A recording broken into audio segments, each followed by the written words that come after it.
Good morning, everyone, and thank you for joining us today. My name is Cara Noel. I'm Senior Marketing Officer at EMEC, based in the Orkney Islands in Scotland. This webinar is part of a 4-part series which has been organised by the ITEG project, funded by Interreg Northwest Europe. Based in Orkney, ITEG will demonstrate the integration of tidal energy with green hydrogen production as a way to combat grid constraints on the island of Eden. It's an exciting year for us for the ITEG project. Just at the last year, we saw Orbital Marine Power deploy their tidal turbine onto the tidal test site, and they are currently demonstrating. And this year, we will see French partner Elogen deploy their electrolyzer onto the hydrogen production site, and we'll get to see the full demonstration of the solution. To give a bit of context, I think with commitments which were laid out at COP last year, the need to decarbonise is clear. And with recent world events, this has re-emphasised the importance of energy security and the need to transition away from fossil fuels. Real-world demonstration projects like ITEG and other hydrogen valleys play a crucial role because from these projects we can see and develop the hydrogen landscape as well as the value chain. And from this we can make sure that we can have an efficient and effective transition. And so today we have a great lineup of speakers, and my colleagues and I will be discussing current Hydrogen Valley projects which are happening in Europe and hydrogen technologies, and we will consider what the future holds, what's next when thinking about next generation hydrogen demonstration projects. So before we start, just a little bit of housekeeping. This webinar is being recorded and the recording will be made available afterwards. We'd like this session to be interactive, so please do use the Q&A function to submit any questions that you have during the webinar. After the presentations, we will have at the end a space for the Q&A, and so we will try to get through as many questions as we can then. So without further ado, I would like to introduce our first speaker, Maria Jaén Caparros from Agence. Maria Jaén has 18 years experience in the hydrogen and fuel cell field, carrying out both management and technical activities related to the development of singular scientific and technical infrastructures, such as the National Hydrogen and Fuel Cell Technology Testing Centre in Spain, and R&D projects based across the entire value chain from green hydrogen production, storage, transport, and end user applications using fuel cells. So without further ado, I would like to pass the floor over to Maria. The floor is yours. Thank you so much, Karen. And first of all, I would like to thank you for the invitation to join the webinar today and to give us the opportunity to share with the audience the project Green Hysland. My name is Maria Jaén. As Caro has mentioned, I am the General Coordinator of the Green Hysland project, and I am working in the Renewable Gases Department at Enagás. First of all, I would like to give you a very brief information regarding who are we.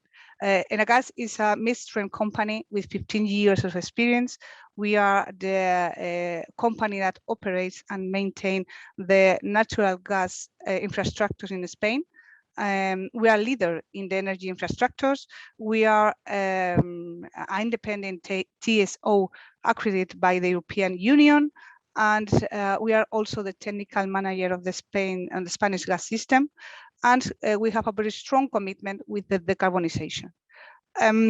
Our main activity is based on Spain, but not only, because we are present in 8 countries and around the world. Here you see, I'm not going to go deep on that, but let me highlight that in Spain we have more than 11,000 kilometers of pipeline network. We have 6 LNG terminals, and we have 3 underground storage facilities. So we have a large experience of energy infrastructures.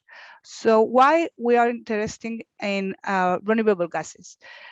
We believe that the renewable gases are key for the energy transition. We think that they will allow quick and optimal decarbonization process in order to decarbonize mainly the hard to electrify sectors. And we also believe that if we use the existing gas infrastructures, we will do this pathway in a more comfortable way. So when we are talking about renewable gases, we are talking about green hydrogen and biomethane.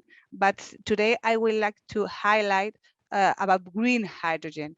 We are promoting more than 50 projects regarding renewable gases, 30 projects regarding green hydrogen. And what we like to talk to you today is about the one that is located in Mallorca, in the Balearic Island, that you see here, that is called Green Hysland. This project started in December 2018, when Cemex, which is a cement industry, which is located in Mallorca, announced that they will close the cement plant. So the Ministry of Industry, the Ministry of Ecological Transition, and the Balearic government started discussions with some companies, which are here, which are Enagas, Acciona, Cemex, and Redexis, in order to start thinking in a project for the decarbonization and the energy transition. So at the beginning, we knew that the project will be focused on green hydrogen, and that green hydrogen could play a key role in order to reindustrialize Lloseta. So the project, we at the beginning think that it will be green hydrogen from renewable energies, and they will have multiple applications on the island, including mobility, including provide heat and power to public and private buildings, and including a hydrogen refueling station.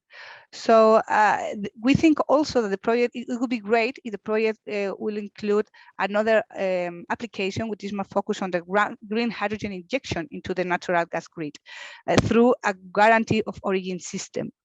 And in May 2019, the Balearic government approved the declaration of this project as a strategic industrial project. So why we think that Mallorca is the best option in talking about location? Mainly for 3 reasons. The first one is that Mallorca receives every year almost 12 million tourists. So we think that is a fantastic showcase to demonstrate that green hydrogen could play a key role in the decarbonization process.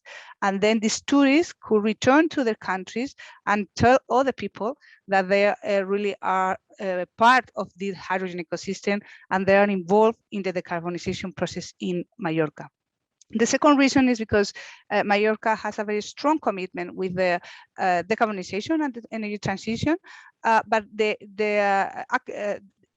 real thing is that today the Balearic Island electricity is focused on fossil fuels. So we think that hydrogen could play a key role in order to achieve the targets about renewable energies and about the decarbonization. And the third reason was that there is an existing natural gas network in Mallorca. So we think that this is a fantastic opportunity to introduce applications such as the injection of the hydrogen into the natural gas in order to decarbonize, of course, the end users. So we think that this hydrogen ecosystem can be replicated across other territories, not only in Europe, but also beyond. This is the concept of the project. Here you have on the top of the left, the 2 PV plants, which is new build of this. They are new photovoltaic plants, and they are dedicated to the project. One is located in CEMEX land next to the hydrogen production plant, and the other is in Petra, which is some kilometers away. And the idea is to use this green electricity to produce hydrogen, and this hydrogen will be then transported to 6 different end users. On the right, you can see here buses and vehicles. There will be hydrogen buses and hydrogen vehicles. The municipality transport company, which is EMT Palma in Mallorca, is going to include hydrogen buses in the fleet. And also there will be a 10 vehicles fleet regarding rental car, regarding vans, and so on. So within the project, we are also developing the hydrogen fuel station to provide this green hydrogen to this mobility sector. Then you can see here below that we have a hotel, which is from the Iberostar chain, and they will include a fuel cell, 50 kilowatts fuel cell, in order to provide green energy to their to the hotel. Okay, and then below you can see here the port of Palma, which they are going to include a 100 kilowatt fuel cell for primary power system for the ferry station. Here in the middle, you can see the application regarding the injection of the hydrogen into the natural gas grid in order to decarbonize the end uses associated to this natural gas. And here on the left, you can see the municipality of Lloseta, which they are going to include a 25 kilowatts fuel cell in a central spot. So the idea here is to really develop a whole ecosystem, considering from the production of this green hydrogen to the end users, all through guarantee of origins and all through traceability, that you really can prove that this hydrogen has been produced by green electricity and that it will be used by the end users. Here is the site's location. You will see here the two PV plants, and this is the green hydrogen production plant. In number 2, you can see the fuel cell in a public building in Lloseta. Number 3, it's the natural gas and hydrogen blending station, and where they will inject this green hydrogen into the natural grid. And then you can see here in number 4, the hotel.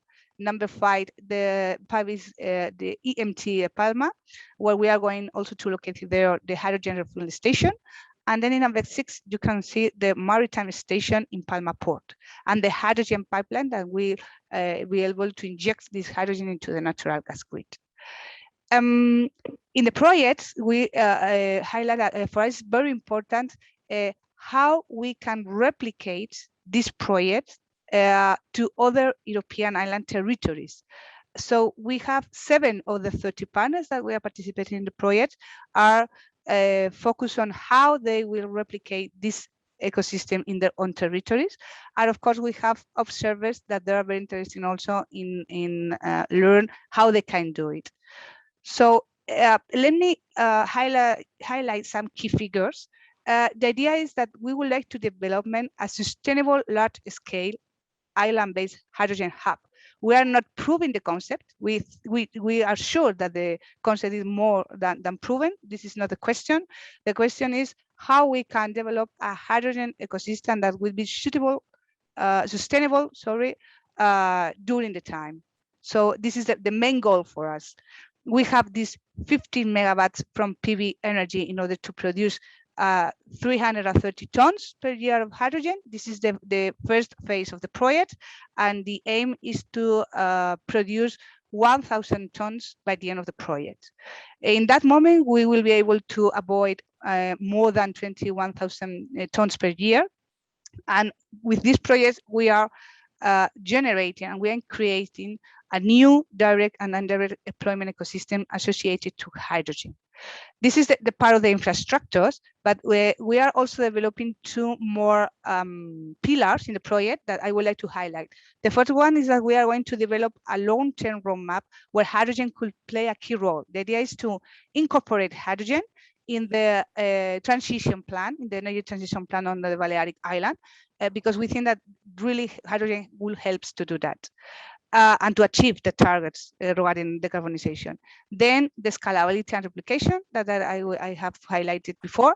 And just to give you some idea of the investment and of the subsidies that we have now, the estimated investment is 50 million euros.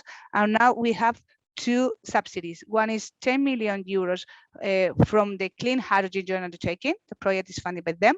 And we have almost 2.5 million euros for from IDAE, which is the Spanish Energy Institute for Energy Saving, for the PV plants. This is the consortium. We have 30 partners from 11 countries, 9 from the European Union, plus Morocco and plus Chile, that you see here below. And this is that we are really very coordinated, and we are participating not only in the hydrogen infrastructure development, which is you see here in green, but also, and let me highlight in the next slide about the studies for hydrogen uses in the maritime sector. But we are also, there are also partners that they're going to help us to develop this hydrogen roadmap, the creation analysis of the impact of the development of the business models, scaling up of replication, communication and dissemination, and the last line is regarding the replication experience. If we focus about the maritime sector, within the Green Hysland, we are not able really to develop pilots. That was the initial budget for the project was big enough, and it was very difficult to for us to include pilot initiative. But we think that in the next stage of the project, we will like to do that.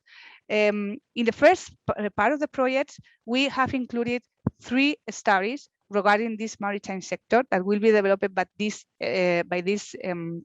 partners that you see here. The first one is a study on the decarbonization of the seaferry stations at the ports of Mallorca, but not only in the island of Mallorca, also in Ibiza and Menorca, which is the other island which is next Mallorca, through the integration of renewable energies and energy stored through this hydrogen. So we really want to study how hydrogen could help these ferry stations to be more sustainable, and we think that hydrogen will play a key role. The second study that we are going to do is regarding the coal ironing at the Port of Mallorca. There are a lot of interest of not only the Port of Mallorca, but also many companies regarding how hydrogen could play a key role in relating the coal ironing. Okay, so we are going to study this application from the technical and economic point of view. And the last study that we are developing is how hydrogen could be used for ferries and for vessels mixing with LNG. So this is another great sector that is very interesting in how hydrogen could contribute to achieve the targets for the maritime sector. So we are going to study how hydrogen could replace the fuel in ferries and how we can mix this hydrogen with the LNG. So the idea is to, with the conclusions of the studies, we will be able to evaluate which pilots could we develop in the next stage of the project.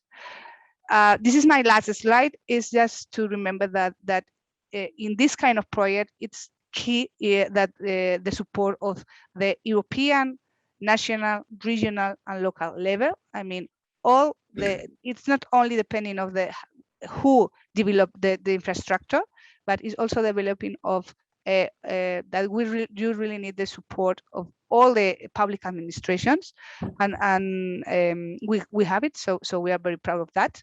And so there is the Ministry of Industry, the Spanish Ministry of Industry, the Spanish Ministry of Ecological Transition through IDAE and the Balearic government. And we are also this project is funded by the Clean Hydrogen Partnership from the European Union. And also we have a lot of letter support, a lot of observers, a lot of people that really are very interested in the lessons learned in order to replicate it in their own territories.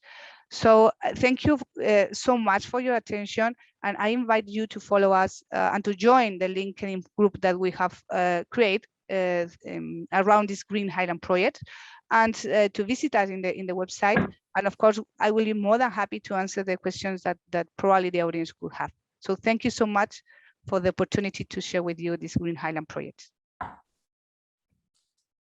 Excellent, Maria. Thank you so much for your presentation. It's really great to see such an ambitious project. And I was particularly interested to see those kind of maritime uses coming out that might be coming into the follow-on projects. I guess from my side, from ITEG, I can see a lot of similarities with Mallorca. You know, Orkney, Mallorca, both islanded coastal communities. And so I just wondered, in terms of policy from the Balearic government, do you think that marine energy is something which is being considered as a clean energy pathway by the Balearic government? I think that the Balearic government is very interested in taking advantage of marine energies in the decarbonization process, particularly wave energy for use in port facilities. It's true that in the Balearic Island there are fewer resources than, for example, in the Atlantic area, but all renewable energies contribute.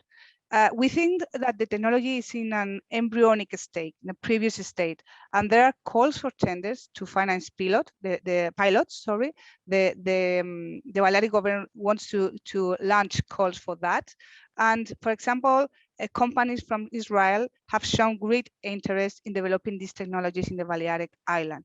So the Balearic Island are within the Levantine Balearic marine area.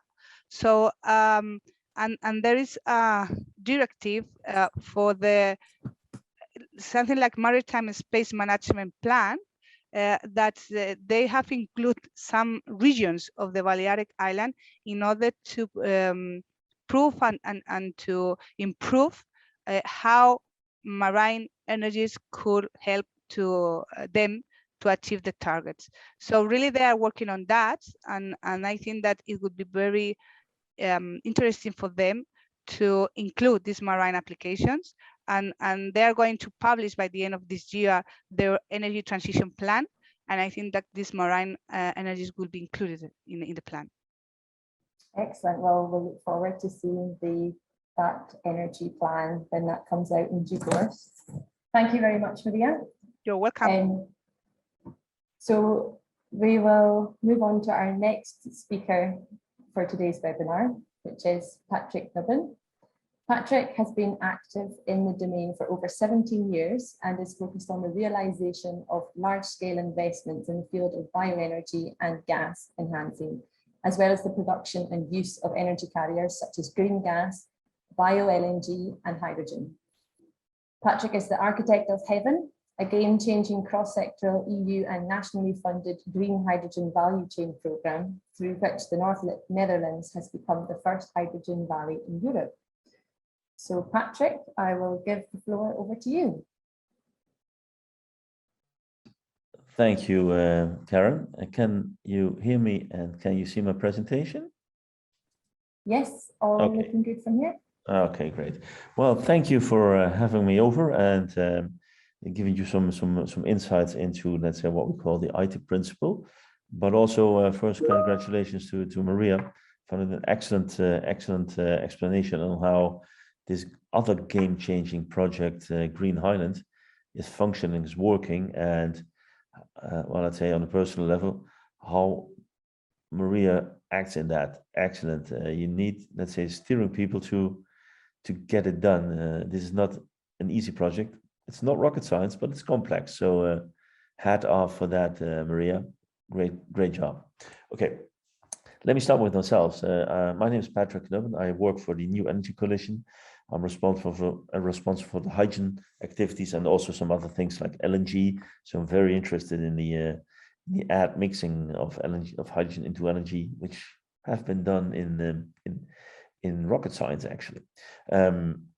Well, let me get to the point. I've named my presentation From Heaven to Hydrogen Valleys, introducing the ITEG principle.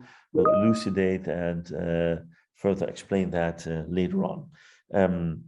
It's a story about, let's say, how we as Northern Netherlands have made the decision to go into hydrogen.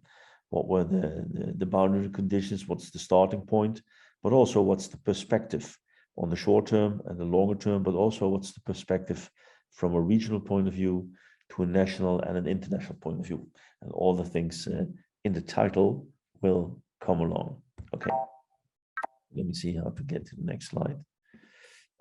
First, for the geography, where are we located? We are located in this little yellow spot. This is actually the Hydrogen Valley region, the Havre region. You can see the North Sea, the blue part, and the greenish part, which is of course the landmass of mainland Europe. So that's where we are located as New Energy Coalition, and actually we are stuck in the middle here somewhere in the municipality of Groningen, where our headquarters is.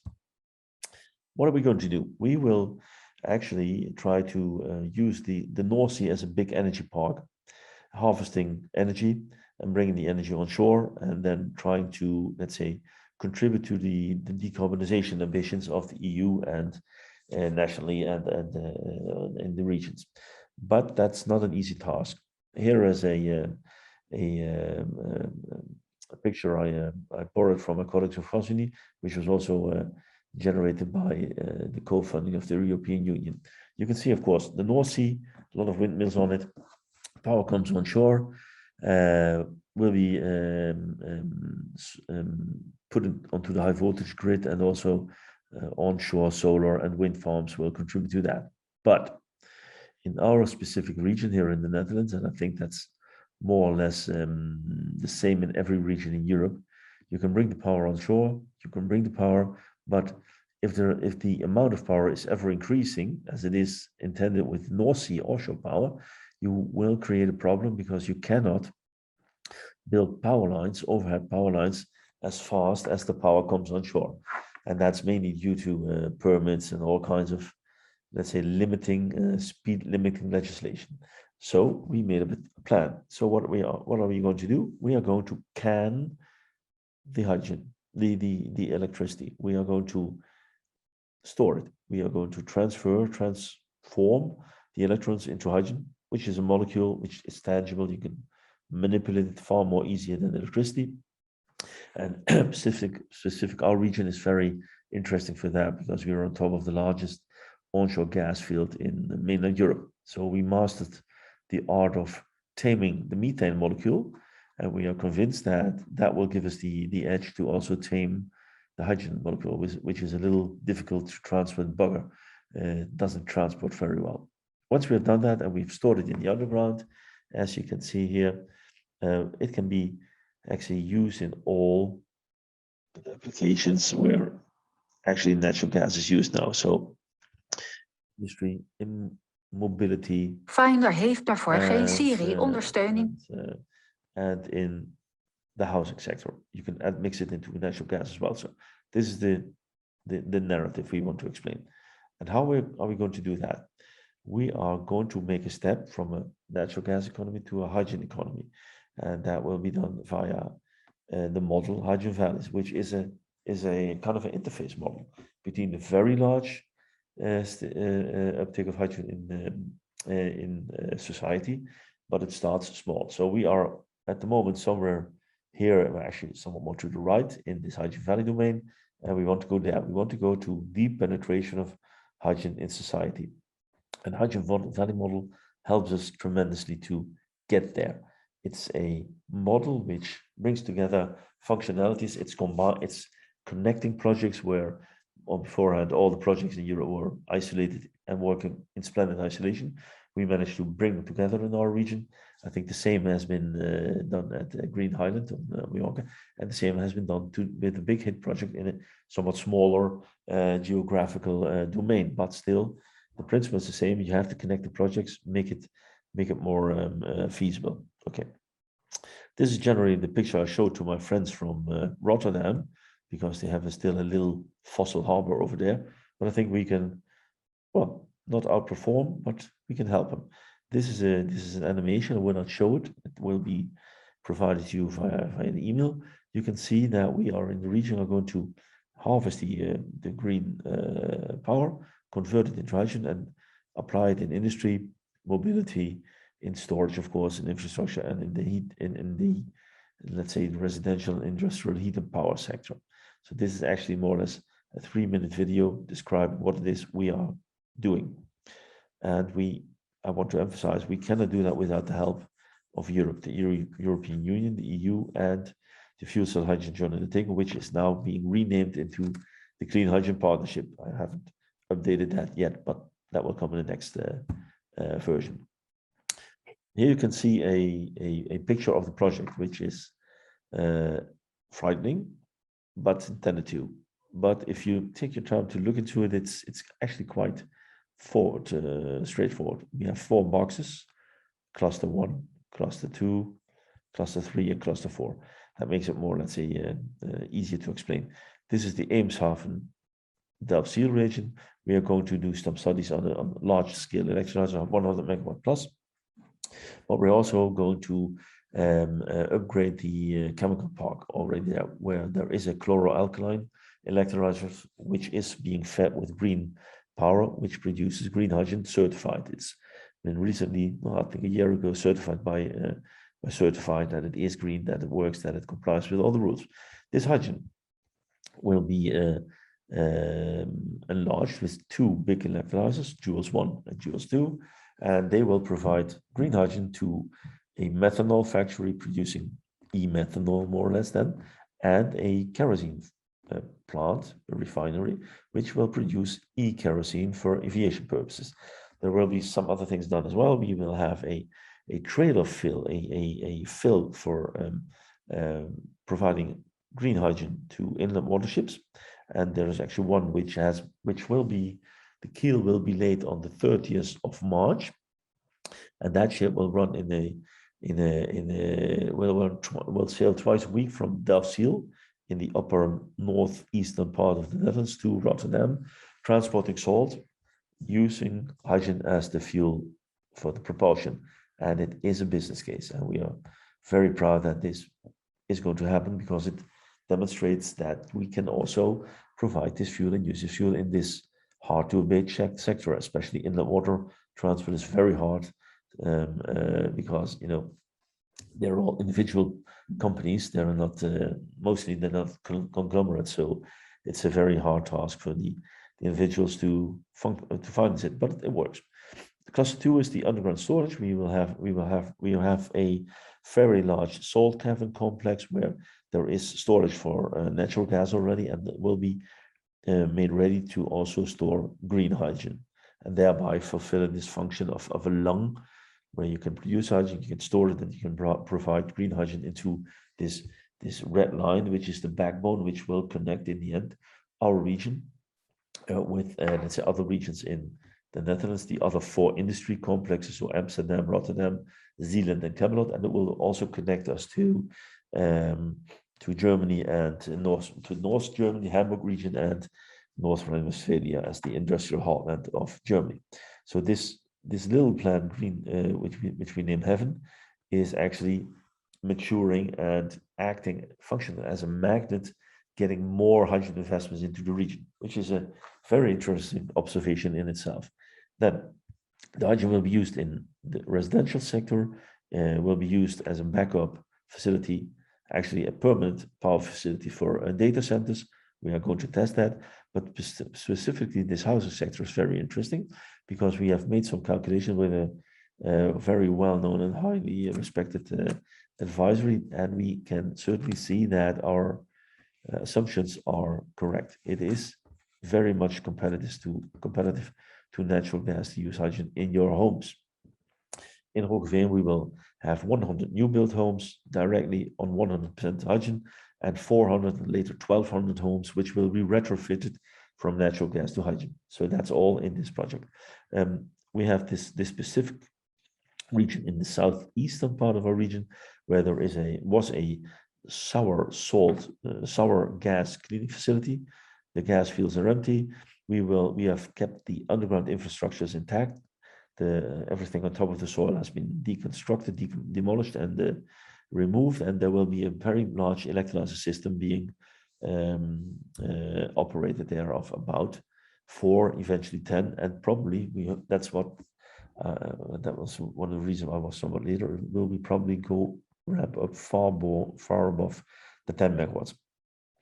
There will be a direct line made from this electrolyzer to an industry complex 4 kilometers further on, and this pipeline is under construction as now. It has been started last week, so we are connecting the dots, so to say. This pipeline with the electrolyzer as a feeder will go to an industry park where there is an industrial gas turbine, which will be retrofitted to accommodate hydrogen users and then provide green power and green steam for the industry, green high temperature steam. Furthermore, we have a lot of vehicles and mobility in the region, and we put it in a box. Otherwise, it would be very, a bit fuzzy because the fueling stations are all over the place. We will create 5 additional fueling stations on top of the ones we already have. 105 passenger vehicles, 20 trucks, 30 buses, 2 coaches, a whole array of vehicles will be implemented in Havre, and let's say using Havre as a foundation. Okay, again, this cannot be done without the help of Europe, without the help of the European Union and the Fuel Cell and Hydrogen Joint Undertaking, now named Clean Hydrogen Partnership. This is an overview of all the partners involved. As you can see, large ones, small ones, SMEs. You may see EMEC here as well, ITEG, several UK-based companies are there. And the interesting thing is several of these companies have also started side branches in our region, which is a clever move, I have to say. But again, 2 additional logos, EU and the Clean Hydrogen Partnership, because it is essential that we tap into the resources and fulfill the wishes of the EU as expressed by President von der Leyen, which states that she wants to see more hydrogen valleys in Europe. So we'll come to that.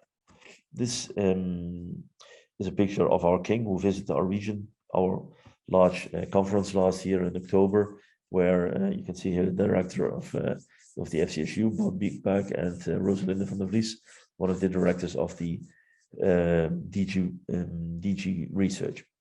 So we made a very nice impression on the king. So we have some royal attention there as well. Actually, also like the Orkneys had with the visit of the royal couple to the Orkneys, showing them what's going on there on the hydrogen field. So it's royal hydrogen. But we also took another step. I mentioned to you we have this 90 million euro plan, Heaven. It's 90 million euros, 20 million euros from the EU, and 20 million euros from the state and the region. So, but still, that isn't enough. We also decided with our industry to make a step towards an investment plan 2.0. And you can see the yellowish dot, which is the Hydrogen Valley. And our valley is actually the basis of this investment plan. This investment plan, which is regionally, has a size of 9 billion euros. 9 billion euros. And it is aimed at accommodating green hydrogen, as we intended to. So the green hydrogen, and for some part it will be blue. We're not sure about that yet in full, but probably that will come into as well. Our region will therefore become, let's say, a real, very large-scale hydrogen valley, which can produce hydrogen, use it, and bring it to the markets, as you can see, all over the place. But there's more. There is a European Hydrogen Valleys platform, which has been recently renamed Hydrogen Europe Regional Pillars. And that has to do because of Europe and things in regions rather than in countries. There are about 60 regions connected to this platform. You can see the four blue ones, which are the founding regions, founding partners, our region, Normandie, Auvergne, and the Aragon region, which is also involved in Green Hysland. It's involved in Havre, and it's also involved in the Big Hit project. So you can see that it's going from regional to national to transnational and regional levels all over Europe. And here we have, let's say, the notion of the 3 hydrogen valleys, so to say the 3 musketeers, and we shouldn't stay alone for long. We want to have hydrogen valleys all over the place. And that's actually what I'm depicting here. The yellowest dots are, let's say, the hydrogen valleys under development, so to say. We are here, our green one, we have the Big Hit project, and we have the Green Hysland project in Mallorca, which are the 3 hydrogen valleys in Europe at the moment, but we want to connect more. So we are preparing a plan to connect these hydrogen valleys, actually also emphasizing on the request of the Commission and President von der Leyen to create more hydrogen valleys and let them work together, let them cooperate. And this is what we are going to do in our region. We are going to try to form a cross-border hydrogen valley with northern Germany and Denmark, which is logically because it's very nearby. But I think we could also envisage that we work around the North Sea and spread it out all over Europe, because this is a very functioning, very working proposition. The lines you can see, the red ones, the blue ones, the yellow ones, are the transport corridors for trucks. So we are trying to create a proposition which actually states that the hydrogen valleys will fuel the corridors, provide the fuel for the HRS stations along these core and comprehensive corridors, and thereby enabling the transport sector to decarbonize.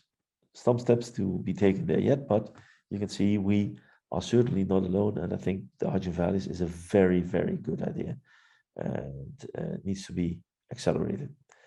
Now come to the other part. On the COP in last October in Glasgow, there was this lady, I forgot the name, but I think she's from Scottish Enterprise. She also mentioned ITEG, and she also mentioned the orbital turbine as one of the next clean generation energy production technologies. Looking into the history of Scotland, you have, let's see, there was coal, there was torf, and there was oil, still is gas, renewables, and now also, apart from tapping on the wind, also tide will be tapped on as a new form of energy. And that was in the innovation zone in Glasgow. Now, coming to the project ITEG. ITEG clearly demonstrates that you can integrate tidal energy as a very abundant source of renewable energy and connect it to the European grid by developing, let's say, repeatable, replicable power to gas solutions, which are actually on board of the orbital marine turbine. There is support gained from Northwestern Europe from the Interreg program, so much thanks to that. And some key deployments will take place, like the orbital turbine, which was deployed into the water April 2021. I think the colleagues will go into that somewhat more. There is the Elogen electrolyzer, which will be put on board somewhere around the summer, and there will be some energy management systems developed as a result. And there's also an overview of all the parties involved. And again, here also the European Union plays a role via the Interreg program, facilitating the ITEG project. Well, just to jump in about 1 minute to wrap up. I'm almost ready. Here is a view on, let's say, how this looks from, let's say, a bird's eye view. We will send the pictures afterwards. This is another one. This is particularly nice. You can see how big it is. I think it's 70 meters in length and a certain width. But now, what are we going to do? What needs to be done? We are floating. We are, let's say, tapping onto renewables, offshore wind, onshore wind, solar, and biomass. But there's room for more. Our proposition would be to integrate tidal energy into the renewables mix and demonstrate how this works in the ITEG projects, and actually try to integrate the ITEG principle in more hydrogen valleys in the world, in Europe and in the world. And here are examples where it can happen all along the coastlines. Not every coastline is suited because you need to, tidal is everywhere, but it depends on how the capacity of this tidal is. But I think we're also not alone. In the world, there are many hydrogen valleys like ours, like Mallorca, the Green Hysland, like the Big Hit project. And I think there is a certain way that we can integrate ITEG, the ITEG principle, into this equation. We have to bring in more marine and ocean energy hydrogen developments like ITEG, and we have to bring in the ITEG principle. We do see that this creates a lot of appetite from regions which have, let's say, some issues with getting power into the region or constraints on the congestion side. So bringing the ITEG principle, I think it's a very good thing. It's very well demonstrated in this beautiful project, ITEG. And more questions, more information can we get at my email address or via Karen and the ITEG project. Thank you very much. Excellent. Thank you very much, Patrick, for that presentation. I'm just conscious of time, so I think we'll hold questions about Heaven or ITEG for the Q&A panel at the end, and we'll move to introduce our next speaker, which is Tor Erik Hoften from TECO2030. TECO2030 is a company which is currently developing clean tech for the maritime industry. And Tor Erik holds a Bachelor in Nautical Studies combined with a broad experience within the maritime segment. As EVP of Operations, Tor Erik joined TECO2030 back in 2018 and works primarily towards TECO's fuel cell program, which enables ships and other heavy-duty applications to run on hydrogen in order to become emissions-free. TECO2030 is currently involved in several projects, and among the IPCEI project, Green Hydrogen at Blue Danube, the world's first hydrogen-powered fast and zero emissions construction site. Tor Erik, the floor is yours. Thank you, Karen, and thank you for having us. Really appreciate that. Also, thanks to Patrick and Maria for very insightful presentations on their respective projects. We truly appreciate it. As for now, we thought the idea was to go a bit lower down into the value chain and look at propositions and solutions of how technology suppliers such as TECO2030 can support these kinds of initiatives from an early stage all the way to an execution stage via the utilization of fuel cells running on hydrogen. So if you just let me know if you can see the screen, that would be appreciated. Is it coming through? Yeah, it's all good on this end. Thank you. Right, so a bit of a background of the company. TECO2030 is a purebred environmental and climate equipment supplier and manufacturer, domainly focusing on the maritime industry. Norwegian-based with head office outside Oslo, a manufacturing facility up in northern Norway in Narvik, and entities in Miami and Singapore. So even though it's a quite young company, established the autumn of 2019, we are spinning out from the TECO Maritime group of companies, which has worked in the maritime industry for 27 years. And over that course of time, done more than 300 sort of IMO or regulatory modification projects in the maritime industry. So all in all, about 150 land-based employees based in 10 countries. So the idea with our new entity was to bring all of the experience and all of the execution lessons that we learned over the time into a new company that sort of provide turnkey solutions for industrial and maritime end users. So with experiences from electronics, integration and engineering, project management and project execution, service and follow-up, we combined the TECO2030 sort of fuel cell approach. In addition to that, we adhere to the new regulatory goals of both the EU and also the International Maritime Organization, which clearly states that we need to do substantial reductions in maritime emissions quickly and also quite firmly. So as maritime emissions is accounting for 3% of the world's emissions level, and on the EU scale of things, about 13%, it's a substantial source to emissions that can be abated either partially or fully via either hybridization or cold ironing solutions for the maritime industry.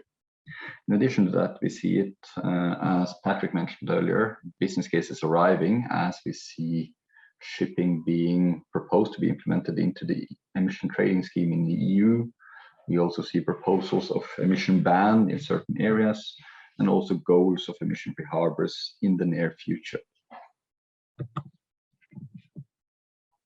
So for our side, when we started the fuel cell development, we started out with a project called the Green Hydrogen at the DANUBE, which was a fairly challenging project as you have space constraints, high power requirements, and long duration of the voyages. However, it formed a good design criteria for the basis of our development. So when we further moved on into the short sea and ferry segment, we saw a lot of benefits in terms of power density, simpler integration, and also pre-thought out solutions that eased the integration work into both retrofit applications and also to new build applications. As we need to consider that even though there is a shift in technology selection and choice for maritime new builds, we still today have about 100,000 floating assets operating today on conventional fuel. So we believe strongly that the shift will consist of both retrofitting and new build activity. That being said, we see also large power consumers such as cruise vessels or special application vessels with large power demands are already now considering zero emission port solutions or coastal sailing solutions where they want to go emission free. So the road to emission reduction is not necessarily a pure play, but can also be a hybridization between conventional and new technology. That being said, we see also many in the deep sea segment is pursuing alternative approaches to prolong the lifetime of their asset. As a ship is usually built to last between 20 to 30 years, there is a need for adaptation solutions in order to sort of bring the overall emission level of the asset down. That being said, we see a lot of similarities between land-based and maritime solutions. So we also do have active projects and prospects going on into the grid and off-grid sector for power stabilization, backup power, and also shore power solutions in port where the infrastructure is not sufficient to provide shore power to the ships. In addition to that, we think it's also important to work actively in hard-to-abate sectors. Hence, we have this fast ferry WORKBOAT project that I will explain a bit about later. We're also looking actively into the offshore segment for various solutions there to bring down the emission levels, and also into the construction and sort of in general industrialized power generation sector. So this is the way TECO2030 has chosen to solve the problem. It's a standardized fuel cell module, which we call FCM400. It already acquired an approval principle by DNV Classification Society in Norway, and subsequently utilizing that as a building block to create standardized solutions with pre-approvals already obtained. So we created the 3 series of containers, respectively sized on 10, 20, and 40 feet executions, with all the auxiliary systems that is necessary to operate the fuel cell system, either as a mobile application or as a stationary application, in order to sort of ease the integration, also the work of projects like hydrogen valleys to foresee what is possible and what can be done. So these systems allow you to respectively give you up to 1.6 megawatt, 3.2 megawatt, and 6.4 megawatt of power generation within the respective containers. We are working on pre-approvals on these systems as well, and we'll obtain that by mid-22. And we are going for a full type approval, so pre-approved system setup, if you like, which we will finalize in 23. In addition to this, we have created standardized power and automation solutions that sort of follows these containerized solutions. That simplifies the integration for the end customer. It also need to be noted that these kinds of solutions can also be built into building complex, ship available spaces in the ships, and so on. So it's a quite flexible design and integration solution.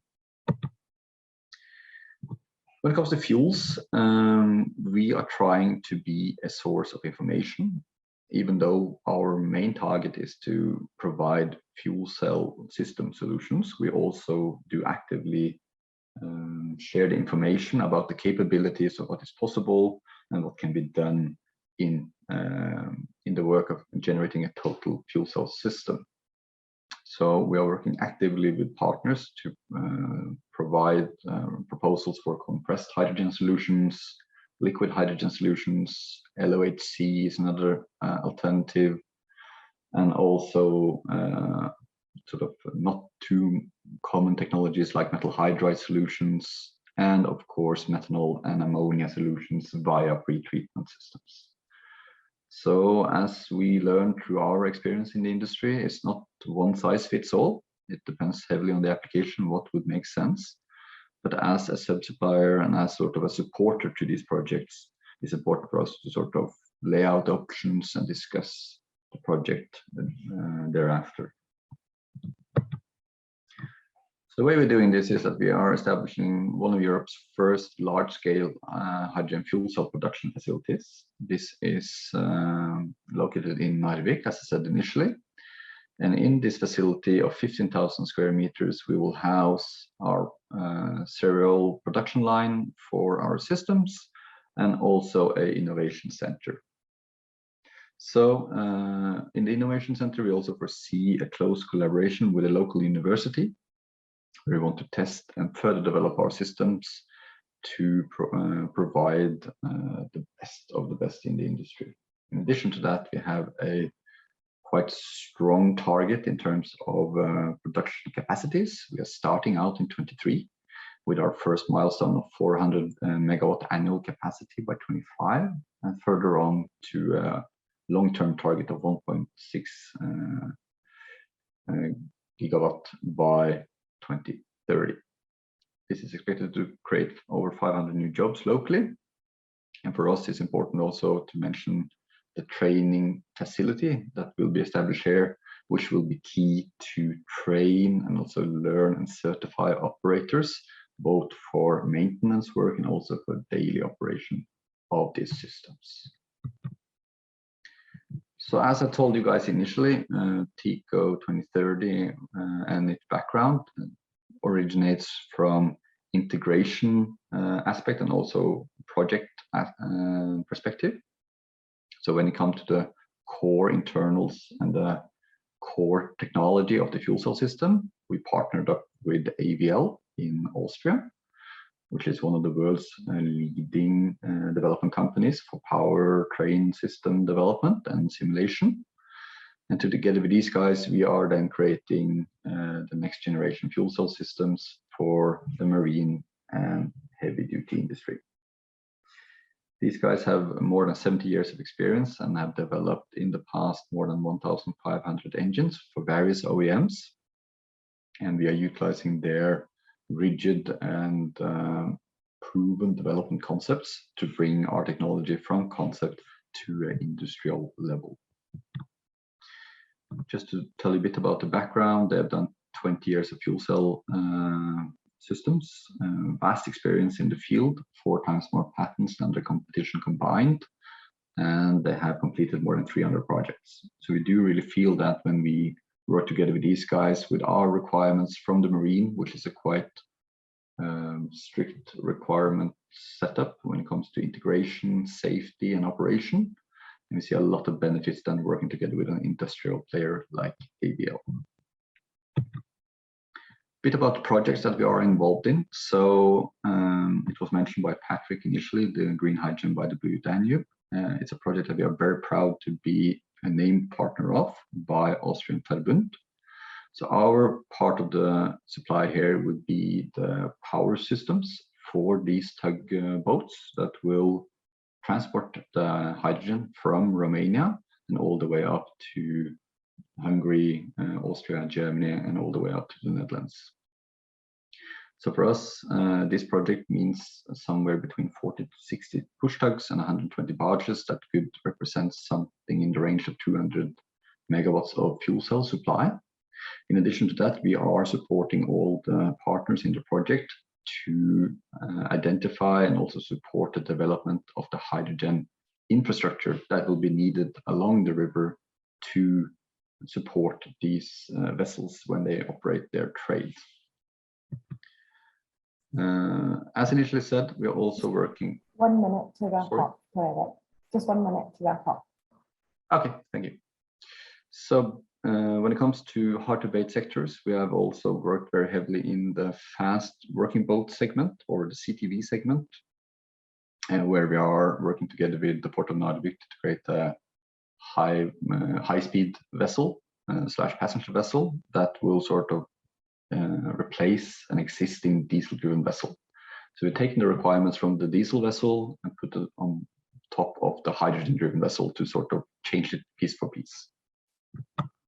Last but not least, industrial generator set with mobile solutions. So this is a project we are doing together with Implenia in Norway.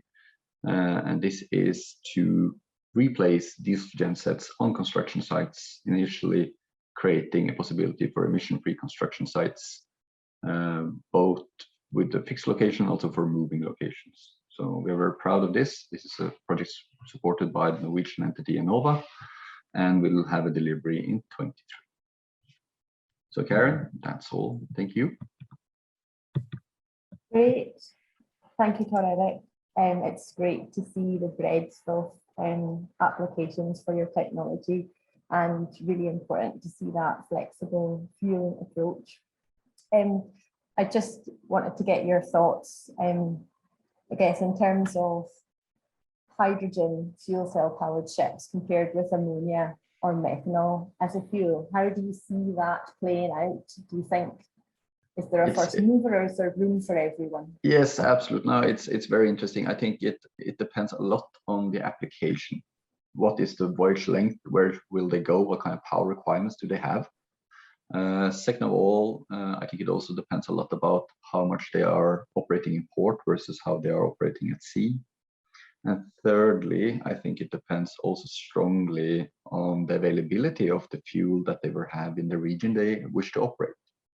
So what we see as a general approach is that short sea segments, coastal segments, and I would say inter-European segments, addition to the sort of river segments, they look at hydrogen quite favorably. And in the applications where they do need longer endurance or have sort of longer voyages, they tend to transition towards methanol or ammonia. So for us, our job is sort of to try to bridge the fuels. We see them as complementary and not as sort of competing technologies, because we need to go the same way either way. So I think it sort of strongly depends on the application, but that's where it's getting interesting, at least for us as an equipment supplier, to sort of discuss pros and cons of the various solutions and sort of propose based on our take on it. Great. Yeah, it's really interesting, I think, from a technology developer's perspective, how you manage that, you know, kind of trying to be a couple of steps ahead. Absolutely. Thank you very much, Tor-Erik. So I'll just introduce our final speaker for today, Mark Welch. Mark is a chartered energy manager from Energia, and he has over 40 years experience within the energy sector. His engineering career has touched on most areas of the electricity industry, which has given him a very wide knowledge base and experience. Commencing in Belfast Power Station, his career has included Northern Ireland electricity, metering, electrical design and installation, terms of supply, industrial sales, key account management, projects and energy efficiency. So lots of experience to put on there.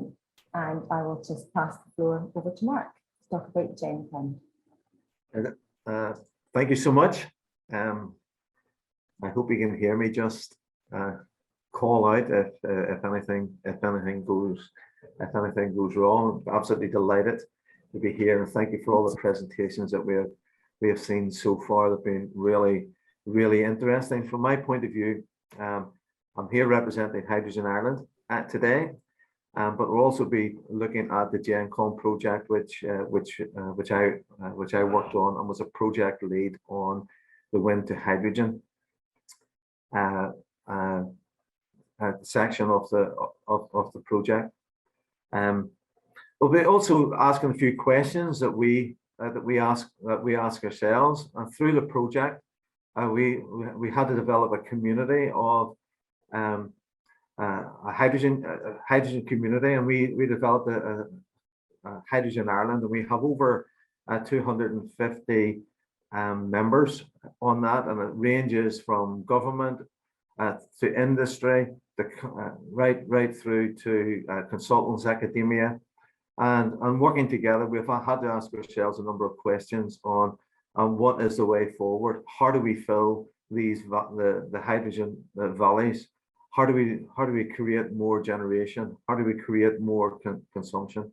And so I'll explain the GenCon project, but we'll also talk about some of the questions that we answered, and how that we're going to fill these valleys, and what is going to be needed, and that community works together in delivering the solutions.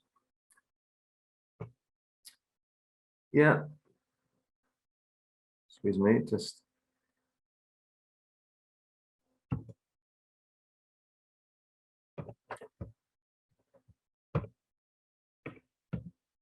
There we go. Yeah, you know, there are a lot of challenges. Yes, hydrogen, as we have heard from these tremendous presentations, it is a key component as to deliver our 250 net zero challenges. But how do we accelerate our green energy generation? How do we enable for the new innovation that's going to come along? How do we deliver the new models to get that into that technology accepted and brought into fruition? How do we ensure that each community has secure access to renewable energy? And then how do we build on the confidence of consumers who will ultimately invest in and will use these new technologies? And they're all the challenges that we put ourselves. But just to give you a bit of a background on the GenCon project for those that hasn't been before, we had 3 pilots. We had a bioenergy pilot, and it was in Scotland. And we had a pilot which was solar, the hydrogen which was used in Germany to fill a car, and then I was project manager on our wind to hydrogen plant, which was a hydrogen electrolyzer installed onto a wind farm within Northern Ireland. Initially, it was a 500 kilowatt electrolyzer, but that is going to be upgraded to a 1 megawatt.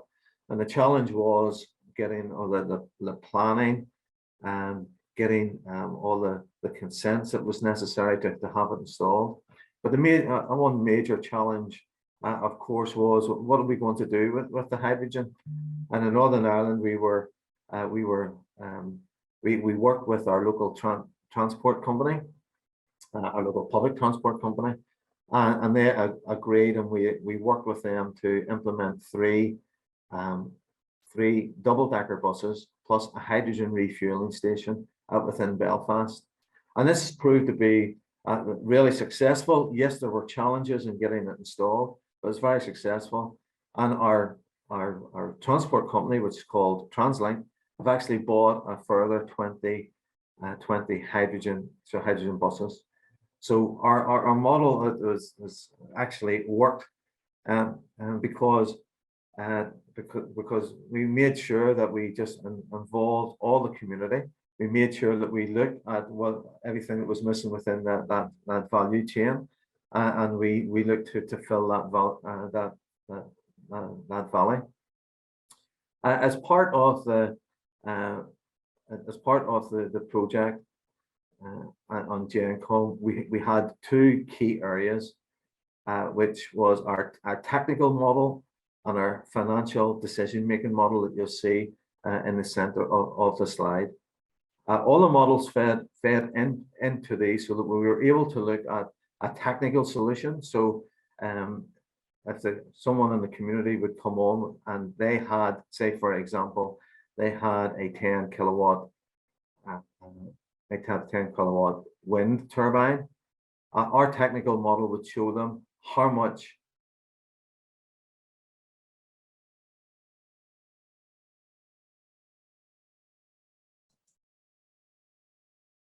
Oh, it appears that Mark has maybe lost the connection.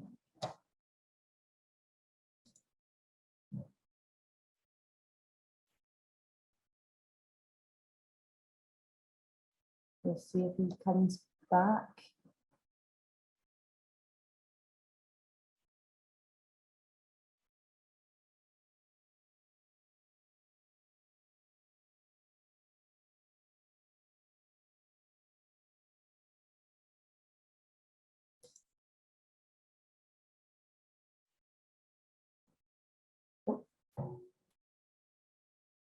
Perhaps, Tim, I mean, I can see if we can try and get Mark back on the call. Yeah, we can try and get Mark back on, but it might be worth moving to some Q&As whilst we do so. Yes. So just, I mean, having looked at some of the questions that were coming through during the webinar, there's some really great questions. I can see that Maria has answered a couple there, but I just want to maybe bring it up to the fore again, which is there was a comment from Ian Williamson, which is about given the fact that the Clean Hydrogen Partnership has just recently offered funding for some new Hydrogen Valley islanded regions. And it would be great just to maybe get some comments from those speakers who are involved in hydrogen valleys. From your viewpoint, what makes a good Hydrogen Valley project, and what things, for anyone who is interested, what should they be considering when pulling together a proposal? I would put that to maybe, well, Maria or Patrick, if you were able to come in on that.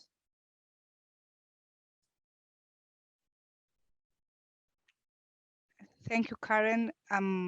I think that the question is how people could develop a hydrogen valley. Maybe this is the point. And please, of course, Patrick, if you want to complement or you think that you have a right point of view, please feel free.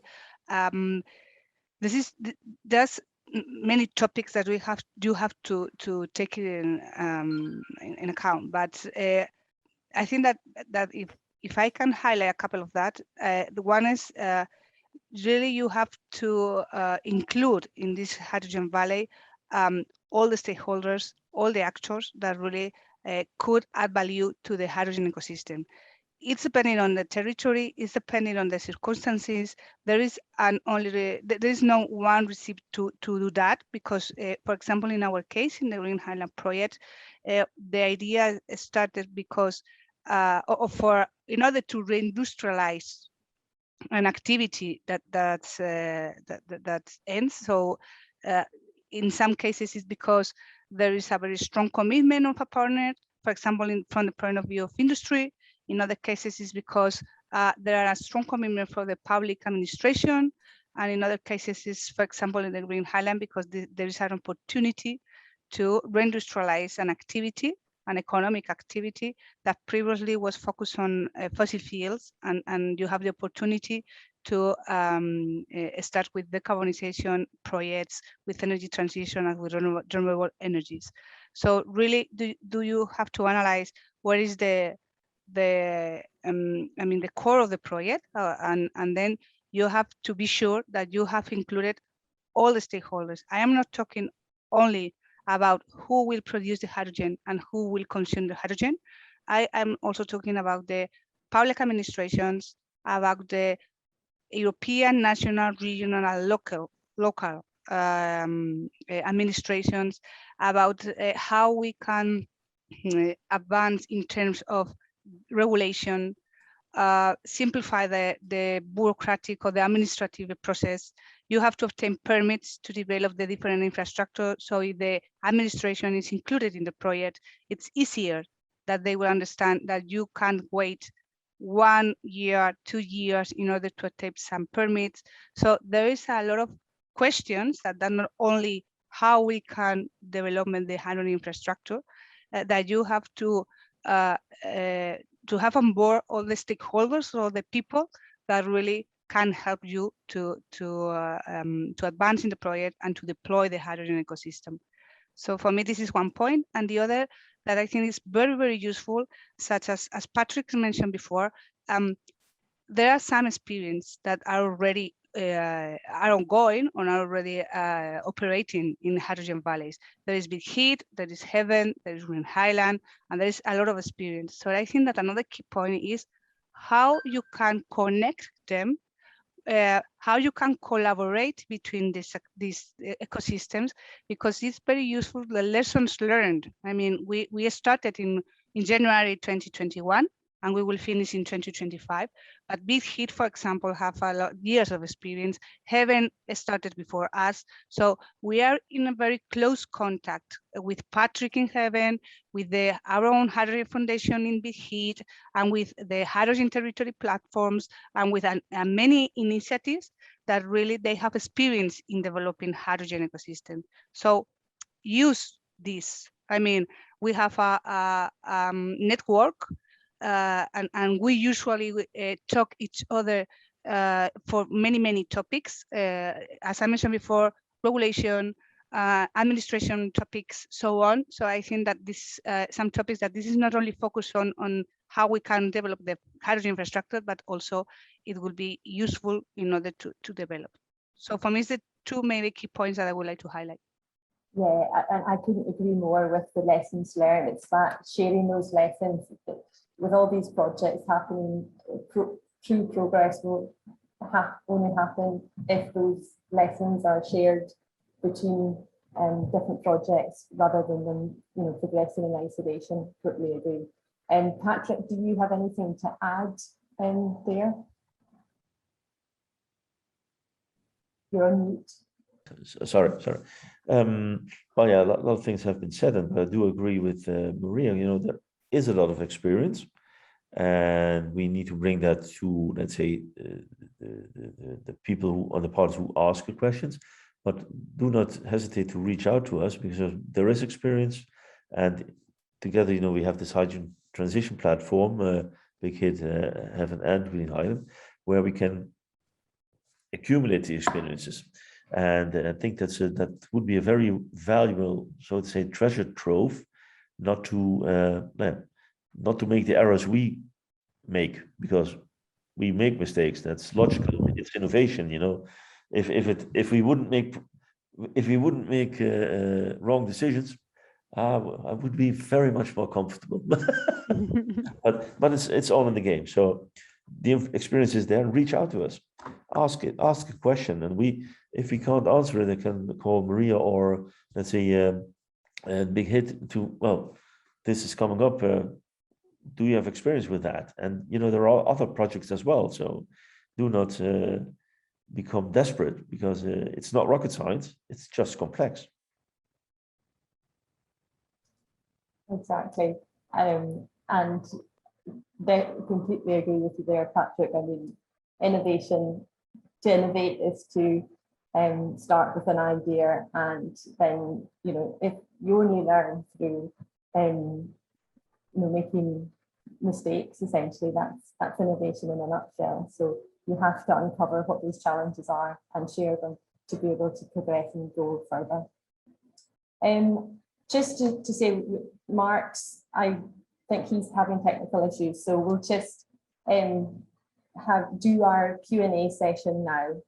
So if I could ask the other speakers if you could put on your cameras, and we will I'll maybe take a question actually for Tor on the maritime side of things.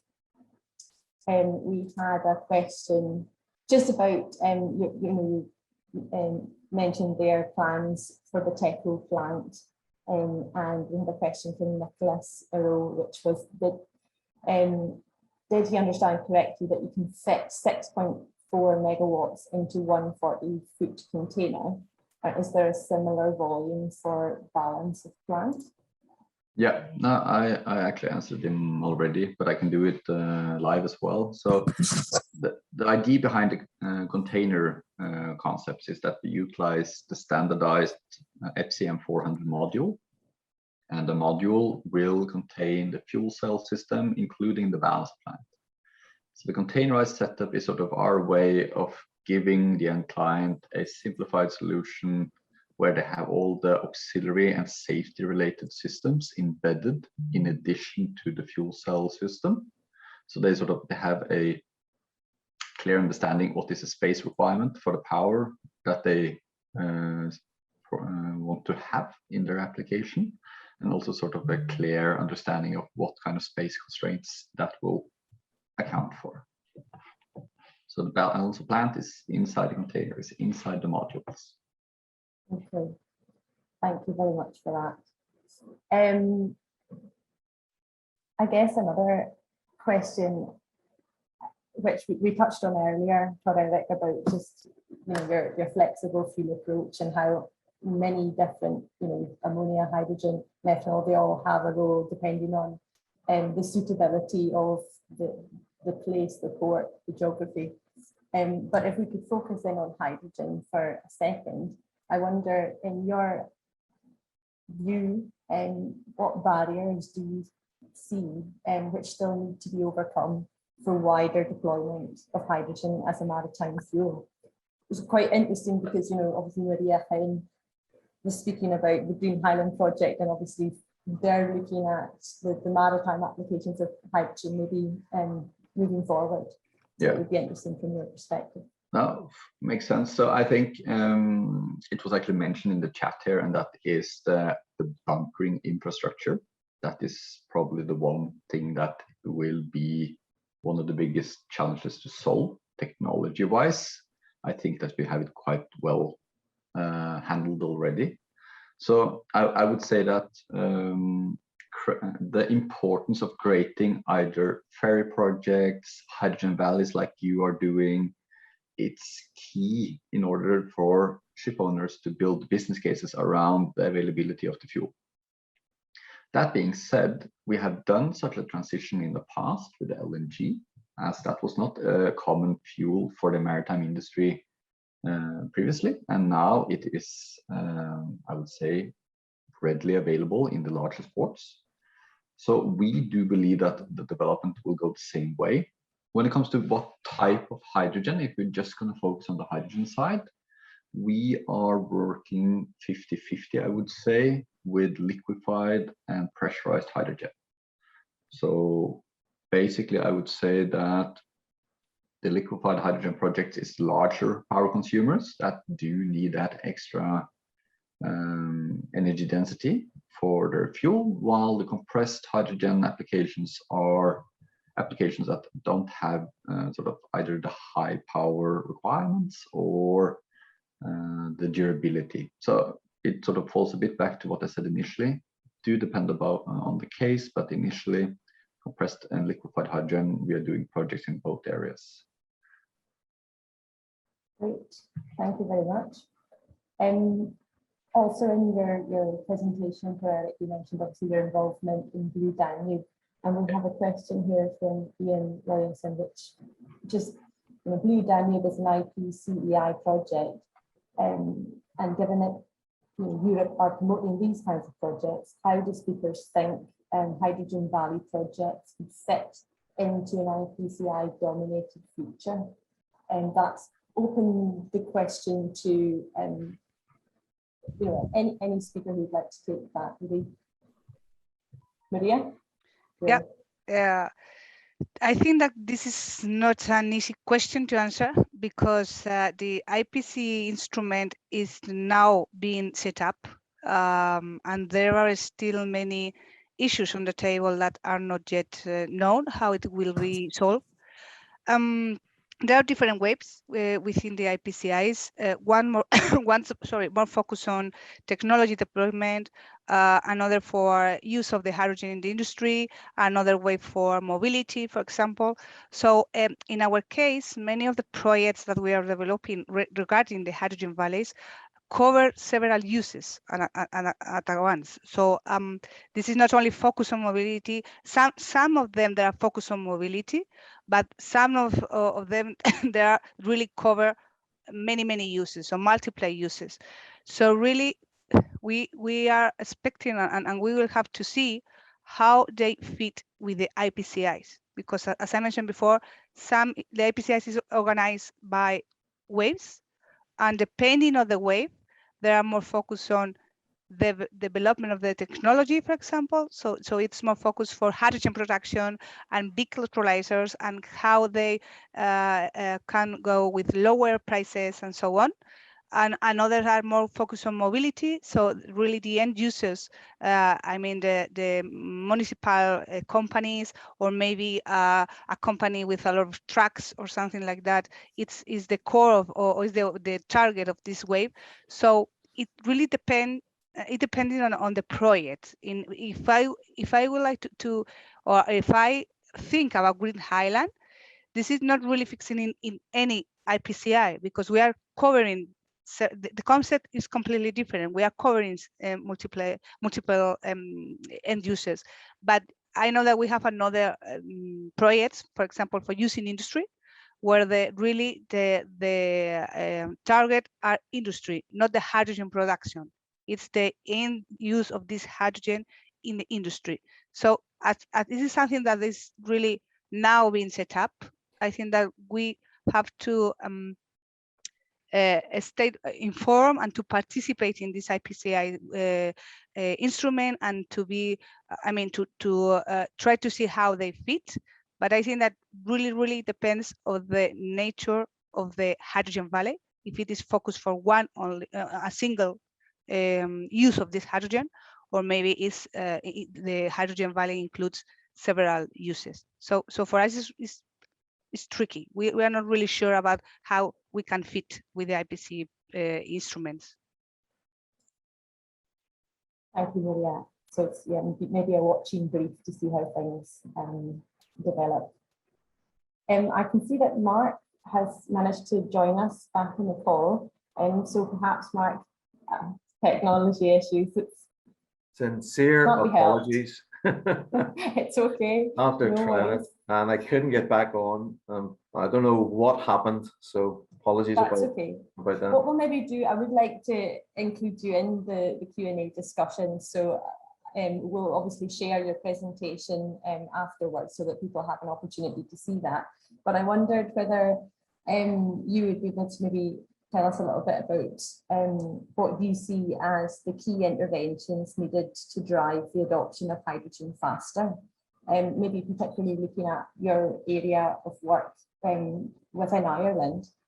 There is a bit of a lack of a hydrogen strategy for Ireland at the moment. So is there something there that needs to be yeah, and yes, that's there has been an energy strategy that was being developed within Northern Ireland, and that looks to be replicated around the island of Ireland. Not having a government just at the moment is a bit of a bummer.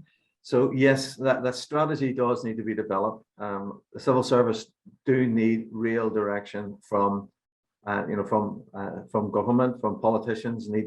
Need to be driving everything forward. And yes, they have shifted in Northern Ireland, that they do actually now recognize that hydrogen is going to be a solution, but they now need to have that. They now need to develop action plans and put those and start putting those in place of how they need to get the policy and the strategy right. They need to involve all our planning. We need to make sure that we can deliver more renewable generation. There needs to be an easier way that can be brought forward. I would have mentioned that, you know, all our demonstration projects needs to be grassed, and there needs to be more research carried out by our universities, and that drive has got to be going forward.